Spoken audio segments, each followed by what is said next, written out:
This evening, first, a deadly cave-in at a mining site in Region 7. What went wrong and why experts say these tragedies are far too common. Plus, a political polling survey is making the rounds, but the University of Ghana wants the public to know it's not theirs. We have their official statement. Also, roadworks near the National Library, what GWI is doing to fix Georgetown's aging water lines and how it may affect your commute.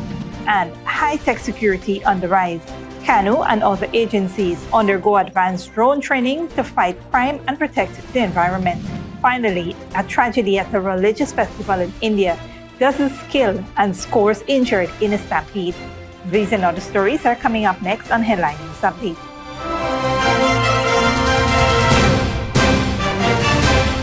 Welcome to this broadcast of Channel 2's Headline News Update for January 29th, 2025. I am Baby Bacchus. Thank you for joining us. First up, police are investigating a fatal mining incident that occurred on January 28th at Thomas Island, Puruni River, Region 7, resulting in the death of 70-year-old miner Emmanuel Jeffrey of Parika East Bank Essequibo. Jeffrey, who operated a 4-inch land dredge, was working in an 8-foot deep pit alongside 2 employees when the eastern side of the pit collapsed, burying him under the soil for approximately an hour. His co-workers managed to retrieve him and transport him to the Bartika Regional Hospital, where he was officially pronounced dead on arrival. The body is currently at the Bartika Hospital mortuary awaiting a post-mortem examination. Investigations into the incident are ongoing. Mining pit cave-ins are a serious hazard and has been frequently occurring in Ghana's mining sector, often caused by unstable soil, excessive excavation, and lack of proper reinforcement. Loose soil structures collapse under pressure. Additionally, deep excavations without support increase the risk of failing of the walls. During Occupational and Health Safety Month in 2024, the Minister of Labour, Joseph Hamilton, stated that most workplace fatalities occur in the mining and construction sectors. It is obvious that we need to take action now, since the consequences of workplace fatalities, particularly in high-risk sectors such as mining, construction, and agriculture, are profound. Not only do they result in the loss of precious lives, but they also have far-reaching effects on workers and the environment in which we all operate. There is no doubt that these tragedies can leave behind devastated families and communities, while also disrupting productivity and progress. In our situation, the majority of workplace fatalities occur in the mining and construction sectors. Minister Hamilton said safety protocols need to be observed. Indeed, it is quite obvious that we need to act now. Decisive actions need to be taken to prevent workplace accidents and safeguard the well-being of the workers in this beloved country of ours. Of course, this will require concerted efforts from all stakeholders. Government, trade unions, and employers' organizations need to collaborate closely to develop and implement and maintain comprehensive strategy that will provide for safety and health protocols. Commissioner of the Guyana Geology and Mines Commission, Newell Dennison, said at the Ministry of Natural Resources press conference earlier in this month that about 11 mine fatalities occurred in 2024, an increase from 2023. And while not all of them were mining related, there were fatalities in the mining sector. Dennison says the Mining Commission has ongoing outreaches with miners regarding guidance and awareness on how to operate. Poor mining practices such as undercutting the base of the pit or ignoring safety protocols significantly heighten the risk. Miners should implement structural reinforcement, conduct regular inspections, and follow proper safety procedures to prevent the reoccurrence of cave-ins and fatalities. However, the question remains, are there penalties for errant miners? And if not, should they be implemented? While mining safety remains a pressing concern, another issue making headlines is the University of Ghana distancing itself from a survey currently being conducted, which includes political polling. In a press release, UG said it would appear that persons purporting to be university students are soliciting response to a particular survey in the Berbice area at the moment. The university said the public should note that when the university is conducting surveys, the public is usually notified by advertisements in the local newspapers and the university's official website. The data collectors will have letters and UG-issued ID cards specific to the survey.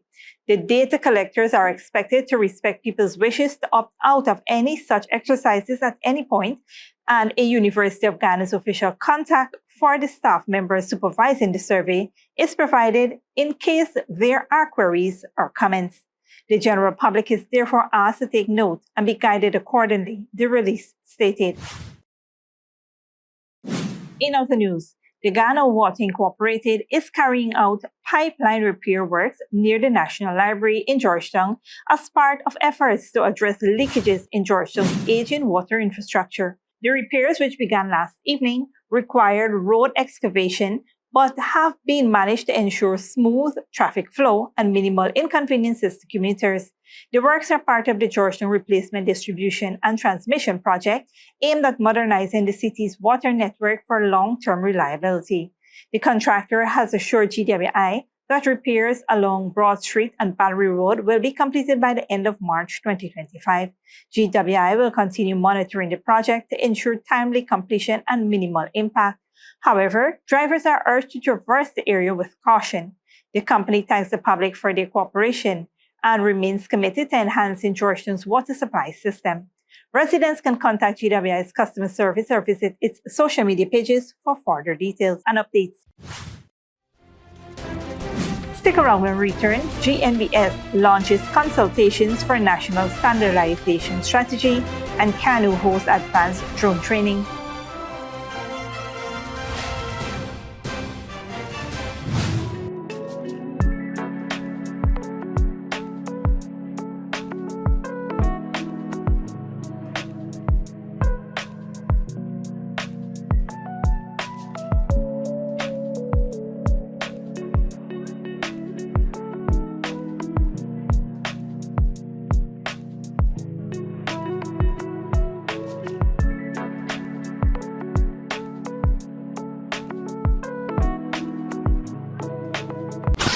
It's Digicell's 18th anniversary and we're going big with our blowout sale. Get up to 40% off Samsung smartphones. Yes, you heard that right. 40% off Samsung smartphones. Grab the Samsung A05 for just $17,000, the A15 for only $27,000, and the A25 at a jaw-dropping $35,000. But wait, there's more. With every purchase, enjoy a 30-day free data plan to stay connected. Hurry to a Digicel store near you. Offer good while stocks last. Digicel, the network for everyone, everywhere.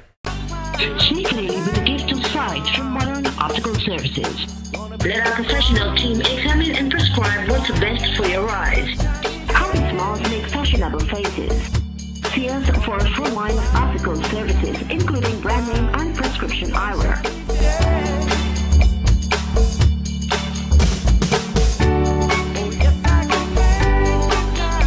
Modern Optical Services, 316 Mill Street, Georgetown. Telephone 226-1082. Good girl forget things. What's the problem, Granny? I want money for borrow for those surgery. I was dancing and I fall and fracture my hip. If you need some quick money, you should check Lender's Jewelry and Pawn Shop. Lender's Jewelry and Pawn Shop, Lot 238 South Road Border, Georgetown. Get jewelry made to order in just 72 hours. We also accept vehicles. Lender's, best rates, longest payback period. Boys, I get through. Plus, I could dance again. Lender's Jewelry and Pawn Shop. Furnishing your home or office has never been easier. Here at Kissoon's, our inventory of locally made and imported furniture, offered at amazing prices, will leave you wanting more. From vinyl, floor rugs and carpets, bedroom, dining and living room sets, mattresses, pillows, office desk, chairs and filing cabinets, outdoor benches and tables. We have a piece of furniture for every room imaginable in your home or office. Check out our flagship store at Industrial Site Rijnveld or one of our branches in New Amsterdam, Port Morant, Riverton and Camp Street. Kissoon's Furniture, furnishing homes for over 50 years.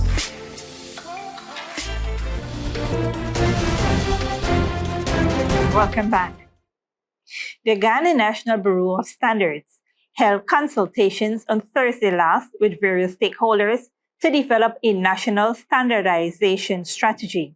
The strategy aims to improve the quality of products and services across the country. Supported by CARICOM's Regional Organization for Standards and Quality and the United Nations Industrial Development Organization, the initiative seeks to establish and implement standards that promote safe, high-quality products. Trevor Basu, Executive Director of GNBS, emphasized that this project will help Ghana strengthen its national quality infrastructure. We are paving the way for the delivery of quality products and services through the identification, development, and subsequent implementation of the appropriate standards. He pointed out that 33 new standards were approved last year in various sectors, including agriculture, tourism, and petroleum. While standards are voluntary, they will become increasingly important because of the country's economic growth. Over 200 copies of national standards were sold in 2024, showing a strong interest in improving industry practices. The new strategy will help Guyana align its standards with global best practices, opening up new trade opportunities and ensuring the safety and quality of both local products and imports. The GNBS is committed to collaborating with government, industry, and other stakeholders to make this project a success. CARICOM's Regional Organization for Standards and Quality CEO, Sharon May Smith-Walker, highlighted that this project is also being rolled out in 6 other CARICOM nations, ensuring Ghana's products can compete globally. This will enable seamless integration of Guyanese products into international value chains, creating greater trade opportunities for the country. The standardization strategy is a critical tool to protect as well the well-being of Guyanese citizens through better quality local products and services, and more importantly, to safeguard your constituents from poor quality imports. While efforts are underway to enhance quality control across industries, another initiative is focusing on advancing technology for national security. The Customs Anti-Narcotics Unit, CANU, has launched an advanced drone training program to strengthen national security and environmental monitoring. The 5-day program, which began on Monday at Park Rain Events Center in Houston, brings together 13 representatives from CANU, the Ghana Prison Services, and Environmental Protection Agency. Minister of Home Affairs Robertson Ben underscored the importance of drone technology in modernizing law enforcement and security operations. He emphasized the need for continuous training and interagency collaborations to optimize technological advancements. The training covers drone regulations, emergency response protocol, UAV applications, and operational techniques. Participants will also learn to utilize advanced features such as thermal imaging, high-resolution cameras, and mapping software to enhance surveillance, prison security, environmental protection, and firefighting. CANU Director James Singh highlighted that the initiative aligns with the ministry's broader strategy for interagency and international cooperation, particularly with neighboring countries.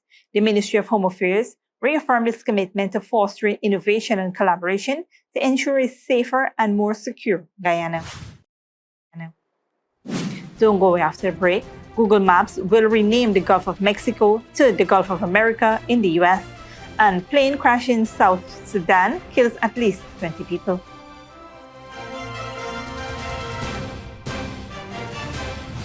Digicel is celebrating 18 amazing years, and we're giving you the ultimate shopping spree. That's right, top up with $1,000 or more, and you could be one of 4 lucky winners, each walking away with up to $1 million in groceries. Imagine filling your carts with everything you need and more, absolutely free. Top up now and get ready to dash for carts full of groceries. Digicel, the network for everyone, everywhere.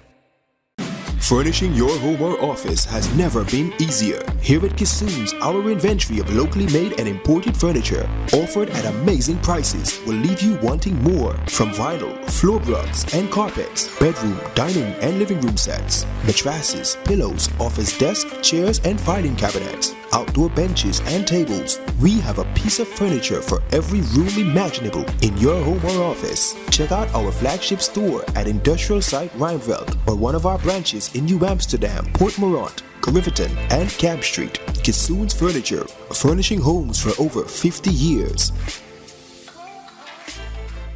Sneakily with a gift of sight from Modern Optical Services. Let our professional team examine and prescribe what's the best for your eyes. How smiles make fashionable faces. See us for a full line of optical services, including brand name and prescription eyewear.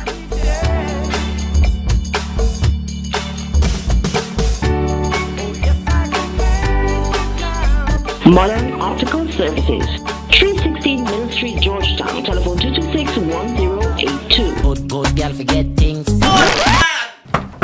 What's the problem, Granny? I want money for borrow for those surgery. I was dancing and I fall and fracture my hip. If you need some quick money, you should check Lender's Jewelry and Pawn Shop. Lender's Jewelry and Pawn Shop, lot 238 South Road Border, Georgetown. Get jewelry made to order in just 72 hours. We also accept vehicles. Lender's, best rates, longest payback period. Boys, I get through. Plus, I could dance again.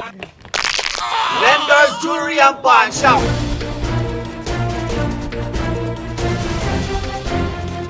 Welcome back. Now we take a look at what's happening in the region and around the world.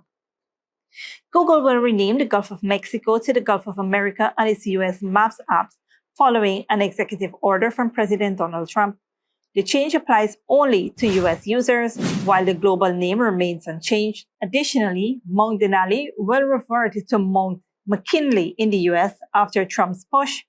Mexico's President Sheinbaum mocked the move, while Alaskan officials criticized the mountain renaming. Meanwhile, at least 20 people were killed in a plane crash in Unity State, South Sudan on Wednesday. The aircraft carrying 21 people crashed near an oil field shortly after takeoff. Only one survivor, a South Sudanese engineer, was taken to Bentiu State Hospital. The plane was chartered by the Greater Pioneer Operating Company and operated by Light Air Services. The pilot and co-pilot were among the dead. Argentina's government, led by President Javier Milei, is facing criticism from human rights campaigners for allegedly attempting to suppress the truth about atrocities committed during the country's military dictatorship over 40 years ago. Al Jazeera's Daniel Schimler reports. This building on a busy street in the north of Buenos Aires was a detention center used by the Argentinian military between 1976 and 1983 to torture and kill thousands of its opponents. With the return to democracy, it was converted 2 decades ago into a research and cultural center, a place of memory. Last month, the government told Lorena Bossi and other workers here they were terminating their contracts and closing some buildings in the complex for repairs. There was no consultation. They're against the politics related to the search for memory, truth, and justice, also against human rights. All the rights of the new generation are being attacked by the extreme right on behalf of this government. The government says it is committed to human rights. However, President Milei has publicly defended the military regime. More than 40 years after the military left office, the fight for justice continues to preserve the memory of the horrors committed here. It's as strong as ever, but now, say campaigners, there are fresh obstacles being put in the way by those who are trying to silence them. The Virrey Cerrajos detention centre was smaller, a family house in a residential street. These tiny cells housing prisoners for months. Many were killed, their bodies never recovered. Sebastian is one of those keeping the memory alive with guided tours. It's very important we keep giving these tours, these visits which recover memory, that put them in the present, which makes sense of the attacks that took place, because there's a strong link between what happened then and what is happening now. State forces in 1978 kidnapped Claudia Poblete along with her parents when she was 8 months old. They took them to the Villa Olimpo detention center in Buenos Aires. Claudia was given up for adoption to a military family, given a new name and birth date. Her parents were never seen again. 22 years later, she became the 64th stolen child to be recovered by the human rights campaigners, the Abuelas of the Plaza de Mayo. The 138th and 139th were recovered earlier this year. More than 200 remain unaccounted for. The search to find them continues. Yes, right now we're facing very difficult times as a human rights organization because we are facing attacks in a way from the government, and the government is supporting denialist ideas nowadays and enforcing them in a way. And also they are cutting budget on the public policies on memory, justice and truth. The campaigners say with survivors and witnesses old and frail, many dying, their quest for truth is more vital now than ever, especially with the very concept of truth being challenged, not just in Argentina, but elsewhere in the world too. Daniel Schweimler, Al Jazeera, Buenos Aires. At least 30 people have been killed and 60 injured in a stampede in a Hindu religious festival in northern India. About 400 million people are expected to attend during the coming weeks. Al Jazeera's Charles Stratford reports. What's recognized as the largest gathering of humanity in the world turned to tragedy. At this Kumbh Mela Hindu religious festival, ambulances struggle through the sea of devotees to rush the injured and dead to hospitals. Crushed as vast crowds of people went to bathe in one of the gathering's holiest sites, the confluence of the Ganges and Yamuna rivers. We were walking when people started pushing aggressively, which led to everyone falling. Then people started stepping and walking over us. Nobody helped us to get up. My father, Shyam Bahadur Singh, has gone missing. Officials say around 100 million people could attend on the busiest of the 45-day festival. Suddenly there was a huge crowd and we got stuck somehow. People started pushing aggressively and we fell. We called for help from the police, but they did not come. We were walking when people started pushing and we fell. People kept stepping on us. I am safe, but my mother has died. The Kumbh Mela is held in the northern state of Uttar Pradesh every 12 years and attracts Hindus from across India and around the world. Many believe the bathing ritual absolves them of sins and brings salvation from the cycle of birth and death. Officials say the potential of another accident cannot be ruled out. Proper treatment facilities have been ensured for victims with serious injuries. We wish for everyone's speedy recovery. But it is my appeal to everyone to refrain from believing in any negative rumors. The situation is under control. However, the pressure from the crowd is definitely there, because up until 8:30 a.m., at least 30 million devotees have taken the holy dip. More than 50,000 security personnel were on guard to try and ensure the safety of people. More than 350 firefighting vehicles, hundreds of CCTV cameras and drones to monitor the designated 4,000-hectare site. Yet not enough to save lives. Charles Stratford, Al Jazeera. This brings us to the end of our regional and global news coverage. Up next is the Radio Weather Forecast.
And that's it to B2 Headline News for this Wednesday evening.